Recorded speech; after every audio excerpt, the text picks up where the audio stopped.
Have you ever wondered what really lurks behind a locked door? Imagine a house where the silence is broken by a dark presence, an entity waiting to be released. As you approach the door, the fear becomes palpable, and a sense of terror begins to take hold. With each step, the tension builds, and what seemed like simple curiosity turns into a desperate fight for survival. Prepare yourself for a terrifying journey where the shadows are not only dark, but filled with unspeakable evil. What would you do if you encountered the true nightmare? It was an ordinary night, like any other, but something inside me wouldn't leave me alone. The old house at the end of the street had always intrigued me, especially that locked door on the top floor. Neighbors told terrifying stories about what could be hidden there, but no one had ever tried to open the door until that night. I walked towards the house with a mixture of curiosity and nervousness. The wind whistled through the trees, and the sound of dry leaves being trampled seemed to echo louder than usual. As soon as I passed through the rusty gate, the feeling of being watched hit me hard. Something was wrong, but I couldn't stop now. I was already there. The house was dark, and the smell of mold and decay filled my nostrils. The wooden boards creaked under my feet with each step, as if the house itself was trying to warn me of danger. But something bigger was pulling me forward. The hallway stretched like an endless spiral, and at the end of it, there was the door. It seemed harmless at first glance, but its presence was suffocating. There was nothing extraordinary about its appearance. It was an old, weathered wooden door with a rusty lock. But the air around it was different, heavy. I could feel a growing pressure in my chest, a feeling that something was watching me from within. As I approached, the environment around me began to change. The temperature dropped dramatically, and my breath turned into clouds of steam. A low, almost imperceptible sound began to emerge, like whispers coming from the door. My instincts screamed at me to retreat, but my hands were already outstretched, almost touching the cold doorknob. When my fingers finally touched the icy metal, a shiver ran down my spine. At that moment, I heard it clearly, a faint knocking sound coming from inside. Someone or something was there. Fear took hold of me, but an invisible force kept me from leaving. I knew opening that door was a terrible idea, but there was something stronger than reason pushing me forward. Suddenly, I felt as if the ground was sinking beneath my feet. The walls of the hallway seemed to close in, and a sickening, rotten smell spread through the air. The feeling that I was not alone intensified. A dark, almost imperceptible shadow moved in the corner of my eye, disappearing the instant I tried to focus on it. Now my trembling fingers were on the lock. My heart was beating so hard that I felt like it could jump out of my chest at any moment. I didn't know what awaited me on the other side, but at that moment, there was no turning back. With a soft click, the lock gave way. A paralyzing cold passed through my body, and the door slowly opened, revealing a darkness that seemed alive. Something was waiting for me inside. And that was when reality fell apart. When the door opened completely, the air around me became thick, almost unbreathable. The darkness on the other side was not ordinary. It seemed like a living entity, pulsing, watching me. I felt my muscles tense, as if something was pulling me into that abyss of shadows. The temperature dropped even further, and a smell of death, of something ancient and decomposed, invaded my nostrils, making my stomach churn. My mind screamed to run, to get out of there as quickly as possible, but my legs were stuck to the floor, as if controlled by something that was not me. The darkness moved, whispering my name in a distorted, almost incomprehensible way. Fear began to turn into absolute terror when, from the depths of the darkness, two eyes emerged. They glowed like embers, fixed on me, accompanied by an overwhelming, almost tangible presence. The sound of something scratching the floor began to echo. At first it was soft, but it soon became clear that something was crawling toward me. The floor creaked, and the board seemed to give way under the weight of an unseen creature. With each step it took, my heart raced, beating so fast I could feel it pounding in my ears. I was on the verge of total panic. I wanted to scream, but I couldn't. The words caught in my throat as the slow, heavy pounding grew closer. The feeling of being hunted intensified, and in the midst of my terror, a cold hand touched my shoulder. The touch was icy, almost cadaverous, and the instant I felt the pressure of that hand, my body froze with fear. That thing was behind me. The shadow, the cold, the eyes. Everything seemed to converge around me, surrounding me. The pounding stopped, and the silence that followed was deafening. Suddenly, a low, evil voice whispered beside me, "You shouldn't have opened the door." My entire body shook, and my knees gave way. I fell to the ground, darkness enveloping me completely. Everything inside me screamed to run, but it was too late. The creature, or whatever it was there with me now, sensing my fear, feeding on it. I could feel its icy breath on the back of my neck. What happened next happened too quickly to process. An invisible force shoved me violently, throwing me back into the hallway. The door slammed shut, leaving me gasping on the floor, shaking with fear. Silence returned, but the dread that remained. I knew, in that moment, that I was no longer alone. Something had been released. If you want to know what happens next, don't forget to subscribe to the channel, like the video, and turn on notifications. That was just the first part of what lies behind that door, and the shadows still have much more to reveal. I could barely breathe. The weight of dread still pressed against my chest as I tried to compose myself in the hallway. The door, now locked again, seemed to pulse, as if something inside it was eager to get out. That moment of absolute silence was broken by a low noise, a scratching, like nails being dragged across wood, but coming from within the walls. I stood up with difficulty, every muscle in my body on alert.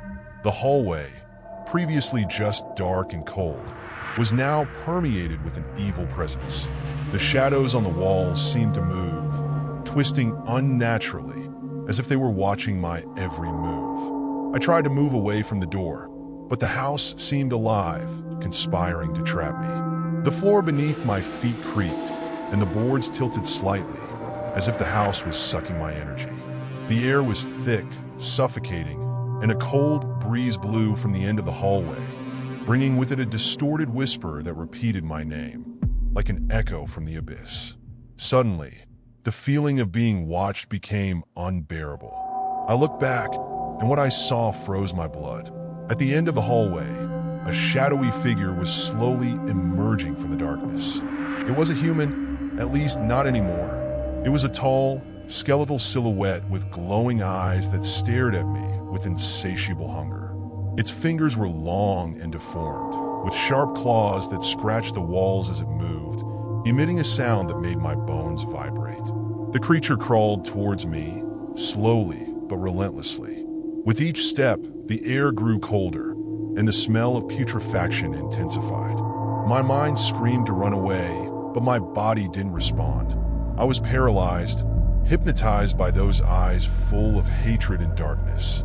The creature stopped for a moment, its head tilted as if listening to something beyond me. It was then that I heard a sound behind me, a creak. The door. I knew that if I looked back, it would be the end, but instinct forced me to turn. The door, that damned locked door, was opening again, slowly, as if something was forcing it from the inside out. The black void behind it seemed to devour the light around it, and a low, continuous sound began to echo through the walls, like a dark heartbeat. What came out of the door was not human. A mass of liquid shadows began to ooze across the floor, writhing like snakes, and with it came indecipherable whispers, voices of agony and despair, echoing inside my head. I could feel the dread growing inside me, a feeling that if those shadows touched me, there would be no turning back. The figure behind me advanced. The sound of claws scratching the floor grew louder, more aggressive. I was surrounded. Panic took over, and my body finally reacted. I ran down the hallway as fast as I could, but no matter how hard I ran, the hallway seemed endless. The shadows on the walls reached out, trying to grab me, while the sound of footsteps and claws continued behind me. My lungs burned, my heart pounding wildly. The sound of a low, wicked laugh echoed through the air, as if the house were mocking me. Desperately, I looked for a way out, anything that would get me out of there. But the house wouldn't let me. It was then that I felt it. Something cold touched my ankle. A hand, or something that resembled a hand, had reached for me. The touch was like ice burning my skin. And in that moment, I knew I was lost. The door, that damn door, had been opened. And now, whatever was inside was loose. The icy touch crept up my leg, like a slow poison that paralyzed everything around it. My heart was beating so hard I could feel the pulsations in the back of my ears, each beat louder than the last, like a war drum. I tried to move, tried to scream, but the sound of my own labored breathing was the only noise I could make. Dread seeped into every fiber of my body. The ground, once solid, began to feel more unstable, as if the boards were rotting beneath my feet. I could feel the wood slowly crumbling, almost as if it were giving in to the force of those living shadows. Something was about to pull me into that dark abyss of no return. Suddenly, I heard a snap, a dry sound like bones breaking. The hand that gripped my ankle tightened with inhuman strength, and I was brutally pulled back, as if I were prey being dragged by an invisible predator. My nails clawed at the floor in a desperate instinct for survival, but it was useless. That something in the shadows was determined to take me. As I was dragged into the darkness, I tried to look around, searching for any sign of salvation. My eyes, almost blinded by terror, caught a fleeting glimpse. The locked door was now wide open. On the other side, something terrible and indescribable waited. A being, or perhaps several entities, writhed and emerged from the darkness. Their forms indefinable, but their presence crushed my sanity. I heard laughter, distorted and sickening laughter, as if hundreds of voices mocked my fragility. Each laugh seemed to pierce my mind, leaving behind a feeling of utter despair. Those creatures were in no hurry. They knew they had already won. I was falling deeper and deeper into the abyss, my strength drained by the evil energy that filled the air. That was when the lights in the house began to flicker frantically. The lamps crackled and trembled as if on the verge of explosion, casting even more ominous shadows on the walls. The sound of wood creaking and snapping filled the hallway. It was as if the house were folding in on itself, responding to the presence of whatever had been released. In the next instant, the force pulling me ceased. I felt my body fall heavily to the floor, and the impact left me dazed. My hands shook, sweat ran down my face, and my breathing was ragged. Silence returned, but it was an oppressive silence, filled with malice. I looked ahead and saw that the door was now closed again. Yet something was different. In the center of the door, a grotesque mark had appeared. A strange, almost ritualistic symbol was burned into the wood, pulsing with a faint light, as if it were still alive.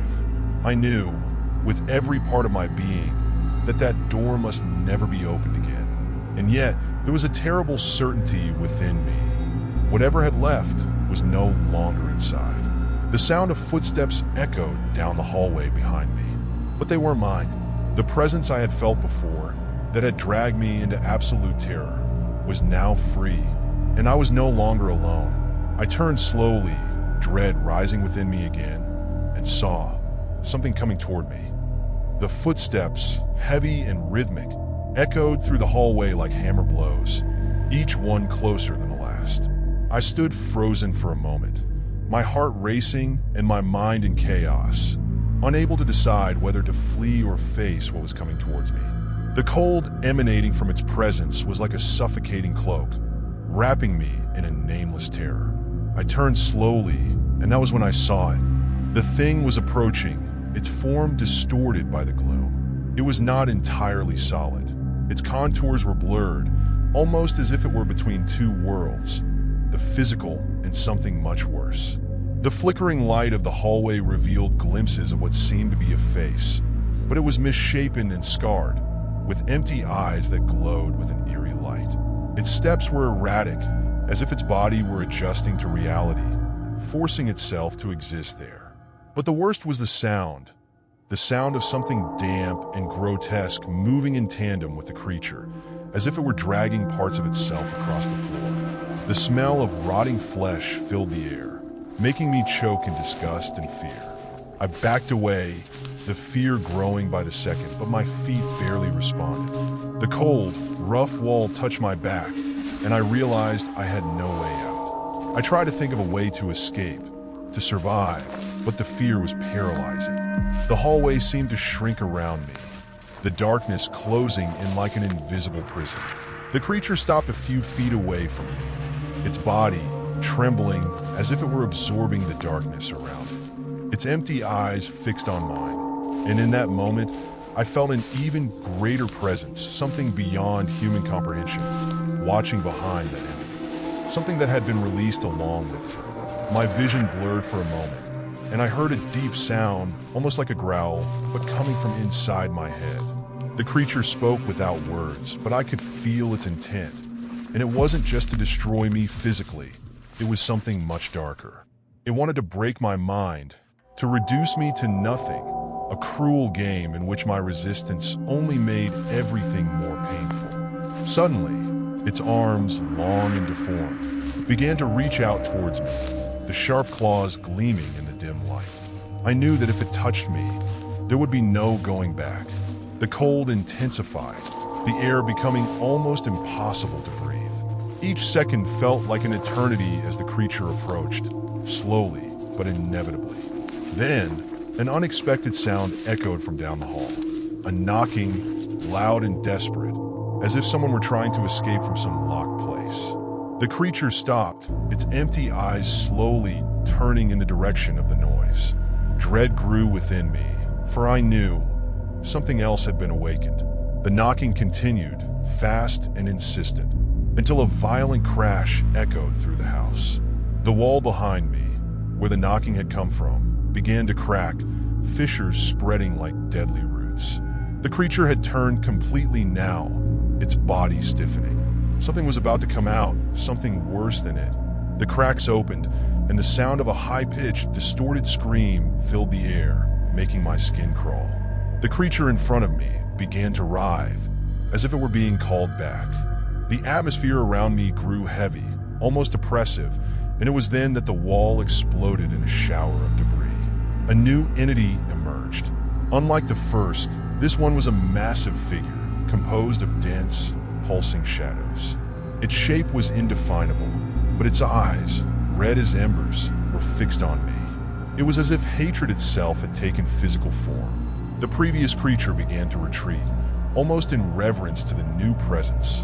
And in that moment, I knew the entire house was filled with forces I should never have awakened. Desperation took over, and the only thing left inside me was the certainty that I needed to escape or be devoured by the darkness that now surrounded everything around me. The new entity advanced slowly, its shadowy form shaking as if it were made of pure night.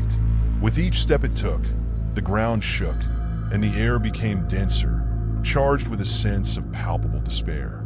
Its eyes, red and glowing, were like beacons from hell, fixed on me with an intensity that seemed to consume all the light around it. The previous creature, which I had seen before, now cowered in the shadows, its deformed body dragging itself away.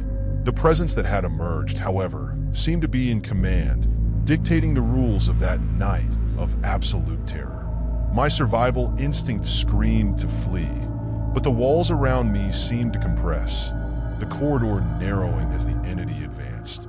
The sound of its movement was a constant murmur, like a river of lava about to overflow. The smell of sulfur and rot mixed together, invading my nostrils and almost suffocating me. Each breath was an effort, and fear seemed to materialize around me, an icy mist that enveloped me with its invisible claws. I looked back in a last desperate act, trying to find a way out. The wall where the new entity had emerged was now shattered, and what was left of it was a black hole, a vortex of darkness that sucked in any trace of light. I knew there was no way back. If I entered there, what awaited me would be total darkness and the certainty of a horrible end. The giant entity advanced, its rocky, amorphous body stretching until it almost touched the ceiling. I could see tentacles of shadows writhing between its forms, each with sharp claws that seemed to stretch outwards in search of something me. Its red eyes glowed intensely, and a deep, low sound reverberated through the corridor, like the roar of a beast that had long been imprisoned. The floor began to shake violently, the boards coming loose and falling apart. The distorted whispers, now loud and shrill, filled the space, filled with promises of agony and eternity. The pressure around me increased, and the feeling of being crushed by an invisible force made me feel as if the weight of the house itself was crushing me. I turned. There was no more time to hesitate. Running was the only option. Legs shaking, I ran down the hallway, trying to ignore the sound of heavy footsteps and the growing feeling that something horrible was about to overtake me. Every shadow seemed to reach out and grab me, as if the house were trying to pull me into its own dark secrets. Finally, I found a small window, a possible exit. With a final effort, I tore the wood away and squeezed out, falling into the rain-soaked garden. The cool, damp air hit my face, and I didn't dare look back. The sound of the screams and commotion inside the house was muffled by the pouring rain, but I knew that the entity, the creatures, and the house had not disappeared. They were merely waiting for the next unwary person to dare enter. As I looked at the house, I saw that it was silent once again. The hole in the wall was closed, and the shadows seemed to have returned to their prison, awaiting the next chapter of their curse. I knew that I had escaped, but the feeling of terror would never completely leave me. There was something in that house that should not be released, and the knowledge of that would scar my mind forever. I stood up, my feet muddy and my body shaking, and walked away from the house. The last thought I had as I walked away was that the terror I had experienced was only the beginning. That locked door should never have been opened, and what lurked within was something that should never be awakened. The house was silent, but the echo of my screams still echoed in my mind, and I knew that as long as that mystery existed, the terror would never end.